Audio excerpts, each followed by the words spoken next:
Bonjour, bonjour. Allô, allô. Comment ça va? Bien. Et toi? Bien. Hello, everybody. This is Richard David Lebrun. Lebrun. Lebrun. Lebrun. And today is French Week. That's right. Today, courtesy of my digital box, I've decided to point the webcam at my TV, and I've decided to turn the TV onto one of the French stations, and I'll let you have a listen. Hier, en troisième période, lorsque solidement mis en échec par Claude Giroux des Flyers. Ce soir, à Vancouver, les Canucks tenteront de profiter de l'appui de leurs partisans pour en finir avec les Prédateurs de Nashville. Les Canucks, en avance 3-1 dans la série, pourraient accéder à la finale de l'Ouest pour la première fois depuis 1994, année où ils avaient aussi atteint la grande finale. Tennis, Novak Djokovic et Rafael Nadal croiseront le fer en finale du Masters de Madrid demain. Djokovic a maîtrisé le surprenant brésilien Tomás Bellucci en 3 manches pour prolonger à 31 sa séquence d'invincibilité cette année. Nadal a aussi eu besoin de 3 manches pour éliminer son éternel rival, le Suisse Roger Federer. L'Espagnol a ainsi battu Federer pour une 16e fois en 24 duels. La finale des dames opposera Victoria Azarenka à Petra Kvitova. Baseball à Toronto, le lanceur des Tigers de Détroit, Justin Verlander, a complété le 2e match sans point ni coup sûr de sa carrière contre les Blue Jays. Verlander n'était qu'à un but sur balle d'obtenir un match parfait. Il a eu besoin de 108 lancés pour réussir le 9e match sans point ni coup sûr de l'histoire des Tigers, un gain de 9-0.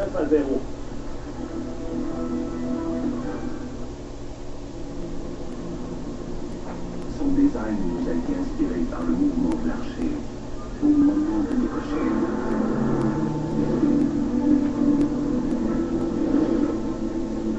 Mais nous croyons qu'il a aussi inspiré les 556 chevaux de son moteur V8 suralimenté.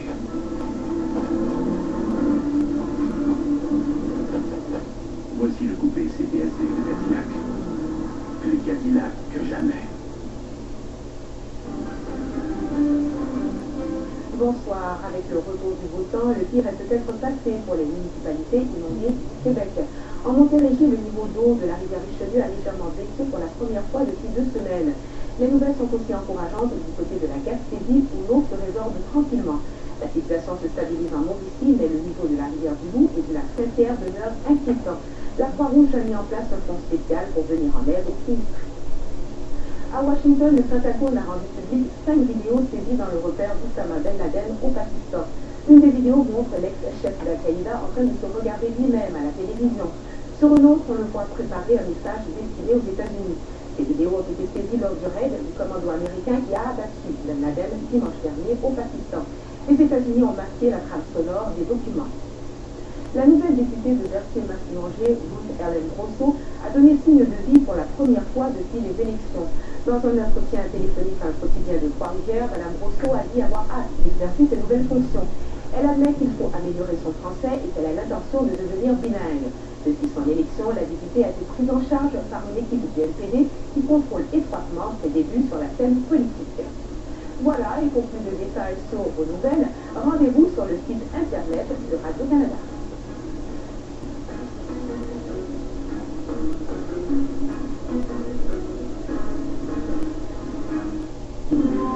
Ce soir, à Découverte, des avancées réalisées par la NASA à partir de l'orbite terrestre, des images d'éruptions solaires et de l'enfance de l'univers, de longs séjours sur Mir et la Station spatiale internationale dans ce dernier épisode de l'histoire de la NASA.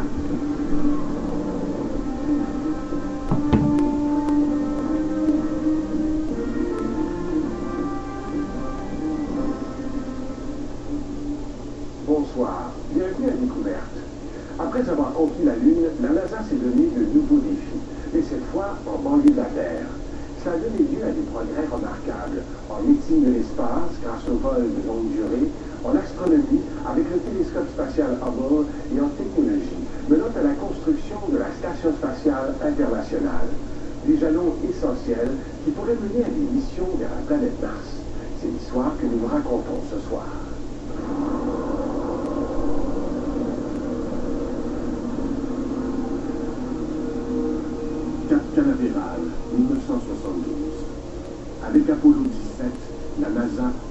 prépare à son 6e et dernier alunissage.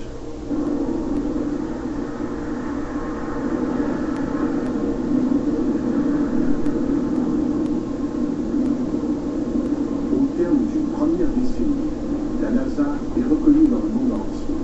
Elle a transporté les humains jusqu'à la Lune et elle les a ramenés.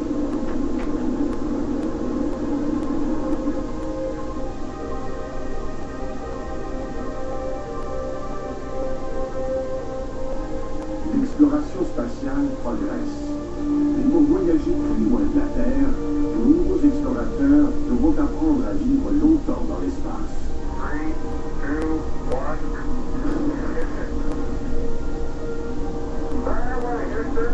Vector grid.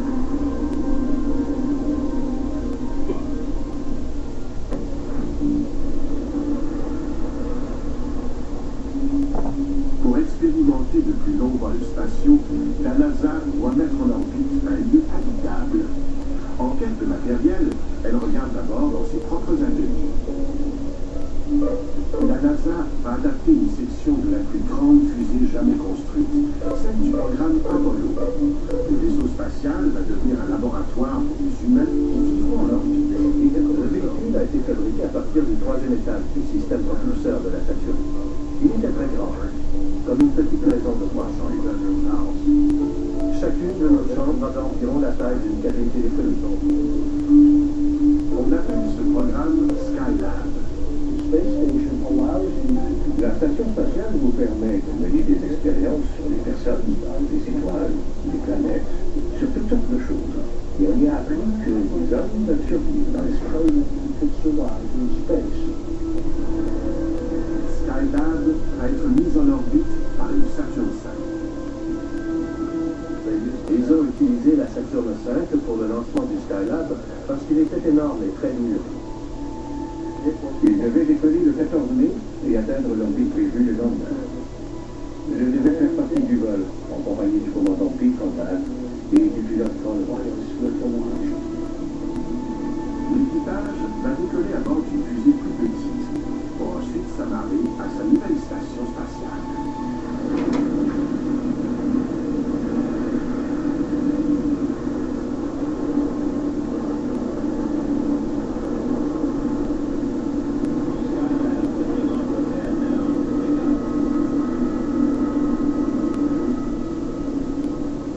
La Saturn V non habitée, qui emporte Skylab, décolle d'abord.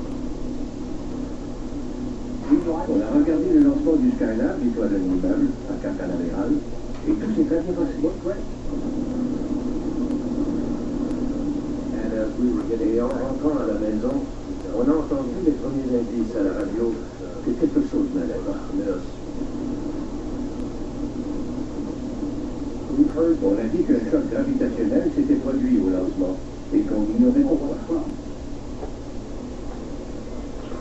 Les contrôleurs de vol, ici, à la NASA, doutent que les panneaux solaires principaux se soient déployés. Le premier panneau solaire ne produisait rien du tout, et le deuxième indiquait une puissance très faible. Mais en plus, on décèle un problème encore plus grave à bord du Skylab inhabité. La température intérieure a commencé à grimper. Et quelqu'un en a déduit qu'il y avait probablement une déchirure du bouclier thermique. Sans ce bouclier thermique, les rayons du soleil ont rapidement transformé Skylab en fournaise. Nous avions donc une machine sur la bonne orbite, mais elle manquait gravement d'énergie et elle surchauffait. La première réaction a été « c'est une catastrophe, qu'est-ce qu'on va faire ?» Et 5 minutes plus tard, on a dit « Hey, nous sommes des ingénieurs, voyons ce qu'on peut faire. » Le problème le plus urgent est la chaleur du soleil. Les ingénieurs les plus chevronnés délaissent la haute technologie et ils optent pour la solution la plus simple. Les couturières fabriquent un parasol géant qui sera maintenu en place par des tiges. Après un délai de 10 jours, Kerwin, Conrad et White ont une nouvelle mission. Ils vont devenir les premiers réparateurs de l'espace. T-minus 7, 6, 5, 4, 3, engine sequence start, 2, 1, 0. We have launch commit and we have liftoff. The clock is running, and Skylab has cleared the tower. On a effectué le rendez-vous avec le Skylab environ 8 heures après le décollage. On a volé autour et on a filmé. Et les images étaient envoyées au sol. Ces images permettent aux contrôleurs de la mission d'évaluer la situation. C'est la première fois qu'ils voient clairement les dommages subis par la station spatiale.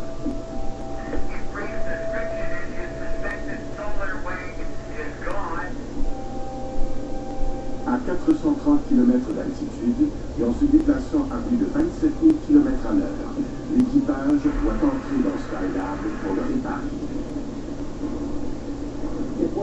Ça sentait un peu le brûlé, comme quand on brûle un peu de plastique. Vous savez, ce genre d'odeur.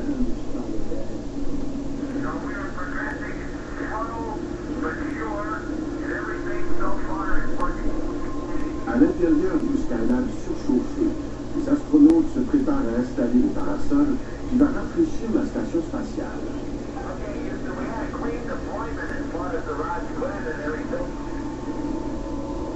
Puis on a libéré le ressort et les tiges se sont tendues.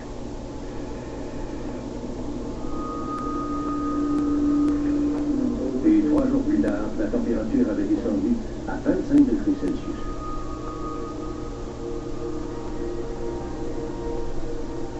Il faut ensuite régler le problème de l'alimentation électrique. Un panneau solaire a été coincé lors du lancement et il ne peut plus déployer. Sans une réparation rapide, Skylab n'a aucun avenir. On ne pouvait pas s'inquiéter, ce qu'avait écrit. On avait aucun éclairage, rien. Mais on devait trouver un moyen. Sur Terre, dans une piscine d'entraînement, une équipe travaille sur un modèle grandeur nature du Skylab. On trouve une solution inédite. Okay, Houston, we're out there. We have this brilliant site. Le panneau solaire est coincé par un petit morceau de métal. S'ils peuvent le couper, le panneau solaire devrait se déplier et produire de l'électricité. There looks like enough room to get the cutter, and I'm trying to help you stabilize. Just take it easy. À l'aide de notre tige d'aluminium de 8 mètres, au bout de laquelle on avait placé les cisailles, on est parvenu à pincer le morceau d'aluminium qui retenait l'ensemble. Puis j'ai tiré sur la corde. Et je l'ai coupé. Je jure que j'ai entendu un craquement, mais je ne vois pas comment j'aurais pu.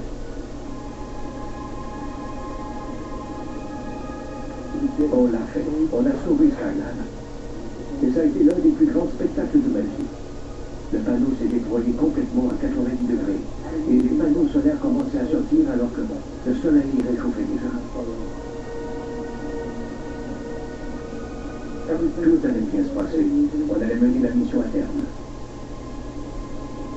La station spatiale est maintenant en service. Pendant les 8 mois suivants, Skylab héberge 3 équipages qui établissent des records de durée pour les astronautes qui vivent et travaillent dans l'espace. On volait d'un but à l'autre en comptant nos culbutes entre les deux.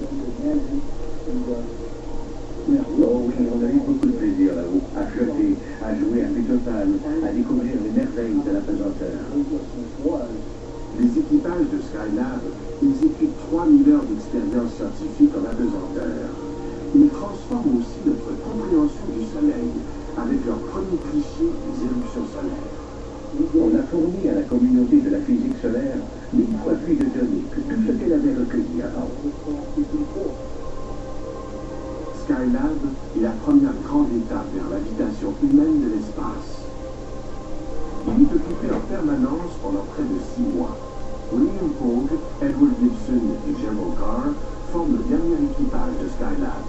Ils y séjournent 84 jours en orbite. Mon équipage devait faire 1h30 d'exercice tous les jours. Et au retour, quand ils nous ont évalués, ils ont dit « Vous semblez en meilleur ». Anyway, this video is coming to a close, and I just want to say bonsoir, au revoir.